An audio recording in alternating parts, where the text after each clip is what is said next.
Olá, alunos! Estamos aqui para mais uma aula de História. O meu nome, professora Regiane Pedrini Fischer. Hoje vamos trabalhar com a turma do 6º ano do Ensino Fundamental.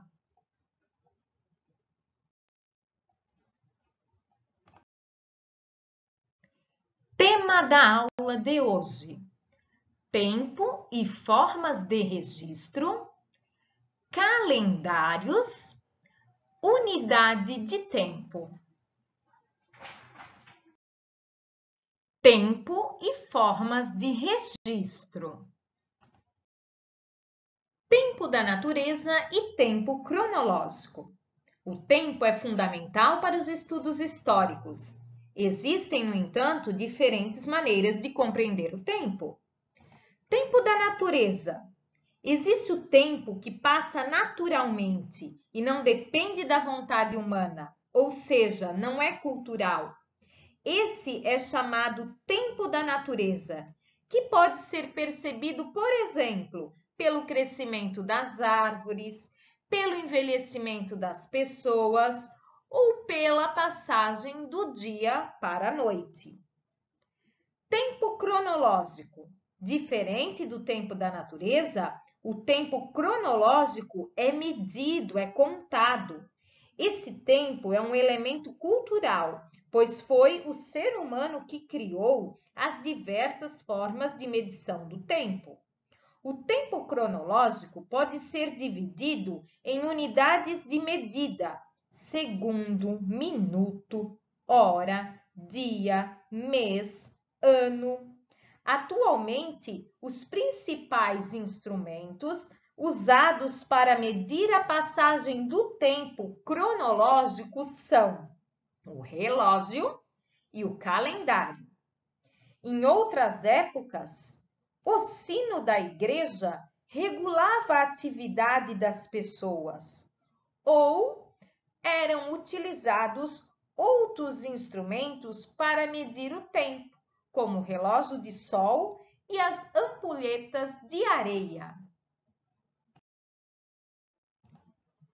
Marcando o tempo no calendário.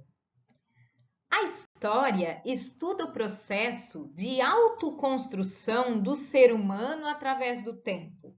Portanto, a marcação do tempo é uma coisa muito importante para os historiadores. Os calendários servem para marcar a passagem do tempo. Existem vários tipos de calendários. Cada civilização cria seu próprio calendário, dependendo do que considera mais importante. O mais comum no Ocidente é o calendário que considera o ano 1 como sendo o ano de nascimento de Jesus Cristo. Nós utilizamos as abreviações AC, antes de Cristo, e DC, depois de Cristo. Por exemplo, 431 AC significa o ano 431 antes do nascimento de Cristo. Quando não aparece nada escrito ao lado do ano, fica estabelecido que esse ano é DC, depois de Cristo. Calendário. Sistema que serve para dividir, medir e organizar o tempo.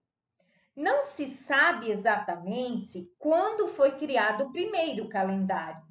Supõe-se que tenha sido entre 5.000 e 4.000 anos atrás. Provavelmente chineses, egípcios e sumérios foram os primeiros povos a inventar calendários baseados no movimento dos astros, como o Sol e a Lua. Cada calendário adotou um marco distinto como ano 1, isto é, para o início da contagem do tempo.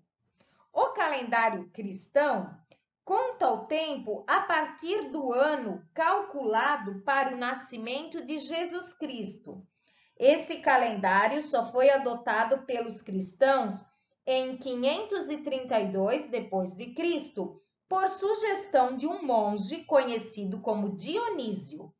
O monge calculou que o nascimento de Cristo teria ocorrido 753 anos depois da data em que os romanos diziam que sua cidade tinha sido fundada. De acordo com este calendário, estamos no ano de 2021. Judeus e muçulmanos também criaram seus calendários. No calendário muçulmano, o ano se divide em 12 meses de 29 ou 30 dias.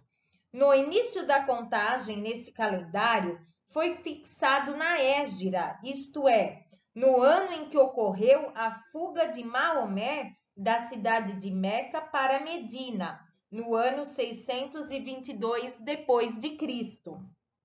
Já no calendário utilizado pelos judeus, a contagem dos anos se inicia na criação do mundo, o que, de acordo com a religião judaica, ocorreu há 3.761 anos antes de Cristo.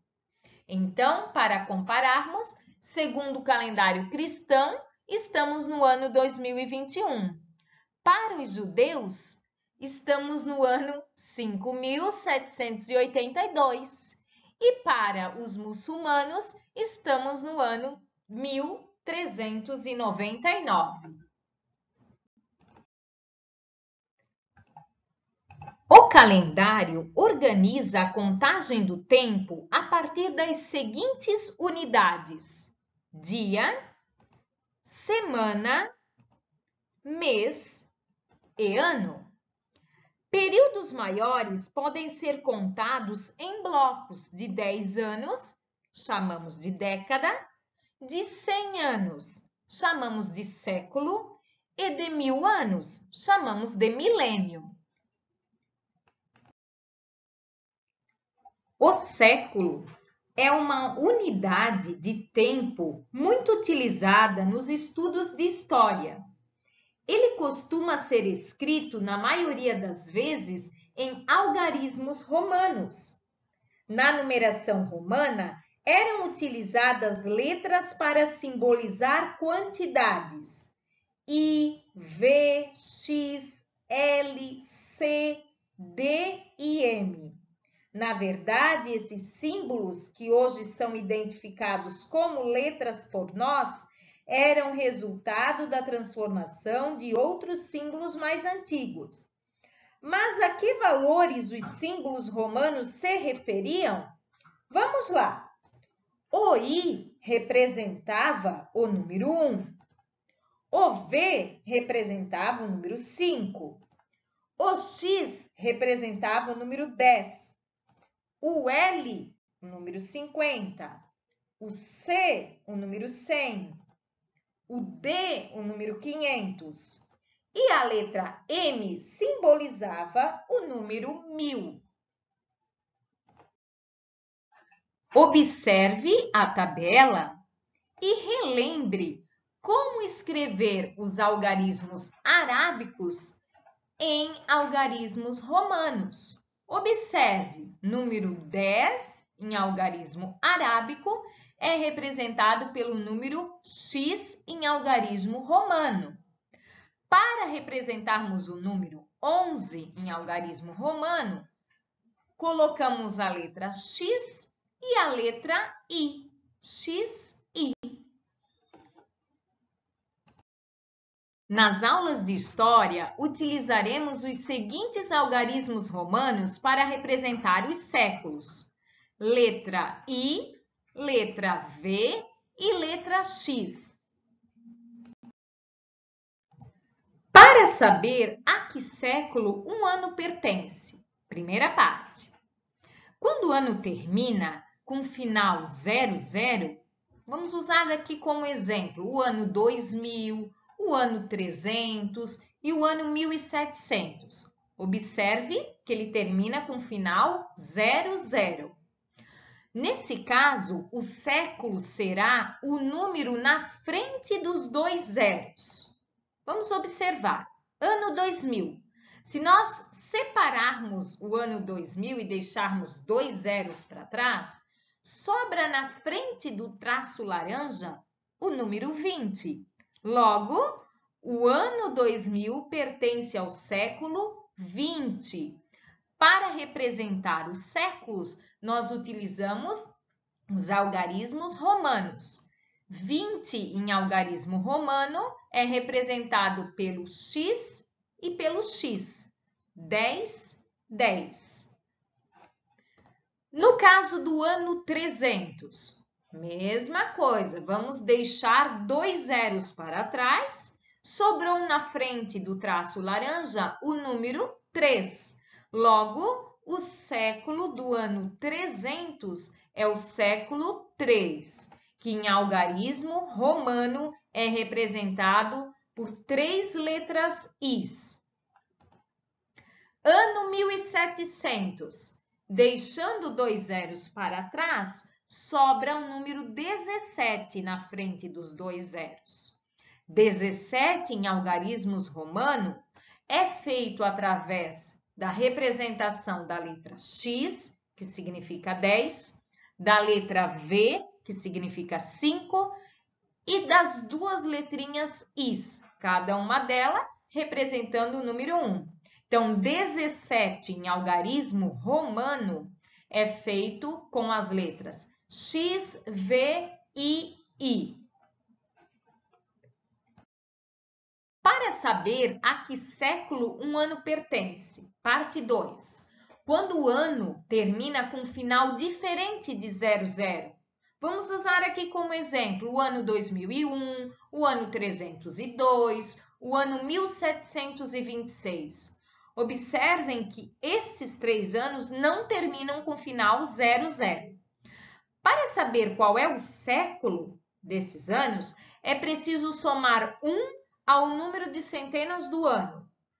Para descobrir isso é muito fácil. Você deve pegar o ano e dividi-lo de uma forma que fique 2 números para trás. Então, aqui a professora Regiane colocou um exemplo. O ano 2001 dividido, deixando 2 números para trás do traço, eu fico com o número 20 antes do traço e o número 01 atrás do traço. O que é preciso fazer? Somar 1 com o número que está na frente do traço. Sempre soma-se 1. No caso das datas dos anos em que não terminam com final 00. Então, o ano 2001, vou pegar o número 20, vou somar 1, resultado 21. O ano 2001 pertence ao século 21, que em algarismos romanos é representado pelas letras X, X, I. Vamos trabalhar com mais 2 exemplos. Exemplo B, ano 1726. Deixo 2 números para trás, nesse caso, 26. Quando o ano ele não termina em 00, é preciso somar 1 ao número da frente do traço. Nesse caso, 17 mais 1, 18. O ano 1726 pertence ao século 18. Em algarismo romano, é representado pelas letras X, V, I, I. Exemplo C, ano 301. Novamente, temos um exemplo de um ano que não termina com final 00. Nesse caso, deixo 2 números para trás e verifico o número da frente do traço. 3. 3 mais 1 igual a 4. Século 4 é representado em algarismos romanos pelas letras I, V. A regrinha é básica. Sempre lembrar, Se o ano não termina com final 00, eu preciso somar 1 ao número da frente do traço. Se o ano terminar em 00, não é preciso somar o número 1. Essa foi mais uma aula com a professora Regiane. Vejo vocês no próximo vídeo. Até mais, galerinha!